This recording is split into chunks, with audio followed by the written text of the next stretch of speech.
राम राम जी, कैसे हैं आप सभी। आशा करती हूँ आप सभी बहुत बढ़िया होंगे। आज मैं आपको प्राचीन स्थल भानगढ़ की सैर कराने के साथ साथ भानगढ़ के उजड़ने का कारण, जो कि आज भारत की सबसे डरावनी जगहों में से माना जाता है, तो ये इतना हंसता खेलता खुशहाल जो राज्य था वो इस तरीके से उजड़ क्यों हो गया है, वो कहानी भी आपके साथ में शेयर करूंगी कि इसके पीछे क्या कहानी मानी जाती है जिसकी वजह से ये आज उजड़े हुए भूतिया किले के रूप में हमारे सामने आया है। तो भूतिया किले के नाम से जाना जाता है इस किले को, और ये भारत की सबसे डरावनी जगहों में से माना जाता है, जो कि भारत के राजस्थान राज्य में स्थित है और जयपुर जिले के पास में अलवर जिला पड़ता है। तो ये अलवर जिले में स्थित किला है। भानगढ़ के इस किले का निर्माण आमेर के शासक भगवान दास ने 1573 में अपने छोटे बेटे माधव सिंह के लिए करवाया था। चारों तरफ खुशहाली थी, लेकिन माना जाता है कि राजकुमारी रत्नावती जो इस किले में रहती थी वो बहुत ही खूबसूरत थी। एक दिन वे बाजार गई और अपने लिए इत्र खरीद रही थी। तभी सिंघिया सेवड़ा नामक तांत्रिक ने उसे देख लिया और वह उसकी सुंदरता से बहुत ज्यादा मोहित हो गया और उसने तय किया कि वो राजकुमारी को हासिल करके रहेगा, और उसने इत्र की बोतल पर तंत्र मंत्र कर दिया।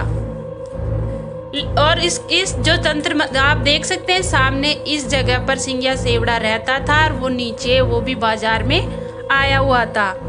जब उसने तंत्र मंत्र किया तो इसका पता राजकुमारी को नहीं था, लेकिन उसकी एक सहेली इस देख रही थी कि यह व्यक्ति कुछ कर रहा है शीशी के ऊपर। तो उसने जाकर के राजकुमारी को बता दिया, और जब राजकुमारी को इसका पता चला तो राजकुमारी ने एक बड़े से पत्थर के ऊपर फेंक दिया उस शीशी को और तोड़ दिया। तो जो तंत्र मंत्र, जो जादू राजकुमारी के ऊपर होना चाहिए था, वह जादू उस पत्थर पर आ गया और पत्थर लुढ़कते हुए सिंघिया सेवड़ा के पास चला गया और पत्थर के नीचे सिंघिया सेवड़ा आ गया और उसकी मृत्यु हो गई। लेकिन मरने से पहले बहुत गुस्से में और क्रोधित था सिंघिया सेवड़ा, तो उसने राजकुमारी को एक श्राप दे दिया। उसने कहा कि राजकुमारी सहित महल में रहने वाले सभी लोगों की दर्दनाक मौत होगी और उनकी आत्माएं हमेशा हमेशा के लिए यहाँ भटकती रहेंगी। सिंघिया सेवड़ा की मृत्यु के बाद कुछ ही समय बीता था कि उसके श्राप की वजह से कुछ समय बाद ही अजबगढ़ और भानगढ़ में युद्ध हुआ और पूरा भानगढ़ उजड़ गया।